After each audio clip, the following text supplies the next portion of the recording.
I just wanted to know, in November, do you want the American people to judge Could you you on speak the up, please?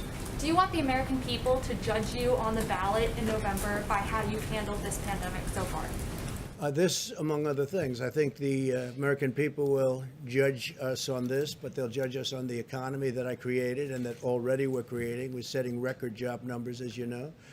I think we're going to have a very strong year next year. I think we're going to have a very strong third quarter, a very good fourth quarter, but I think next year is going to be a record year, and I think they're going to judge me on that. I think they're going to judge me on the tax cutting and the regulation cutting, which nobody's ever done to the extent that we've been able to do it, on rebuilding the military, on how we've handled the VA. On the VA, we got Veterans Choice. Nobody thought that would be possible. That's been many decades. They've been trying to get Veterans Choice. It's called Choice, where they can go get a doctor if they have to wait online for 2 weeks or 5 weeks or 2 days.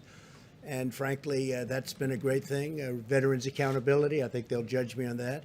They'll judge me on all of the things we've done. I don't think, and I think we can say this, we should, and it's never been even challenged in 3.5 years, the first 3.5 years, the first years of a presidency, I don't think any administration, any president has accomplished so much as we've accomplished, from energy to health to so many other things.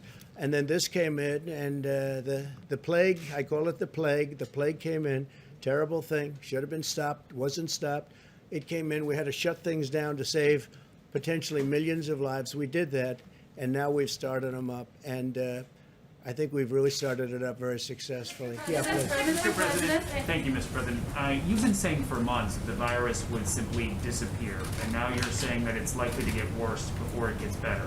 If it does keep getting worse, if Americans keep dying, are you responsible for that? Well, the virus will disappear. It will disappear. I think that I always like to say, as you know, either way, when you look at it, the governors are working with me. I'm working with the governor. We're working hand in hand. I think we're all responsible. I view it as a team. Very good relationships with the governors. Very, very good relationships. I could say I'm fully responsible, but, you know, one day we had a virus come in, and I closed the borders, did a lot of things that were very good. In fact, Dr. Fauci said we saved tens of thousands of lives when I closed the border, and nobody wanted to do it. I wanted to do it. We closed the border to China. We put on the ban. We didn't want people coming in from heavily infected China. Fairly shortly thereafter, I closed the borders from Europe, coming in from Europe. Those were tremendous moves. We would have, if it's one person, it's too much, but we're at, let's say, 140,000. We could have double, triple, quadruple that number if we didn't. So we did a lot of things right. We did a lot of things right, including with equipment.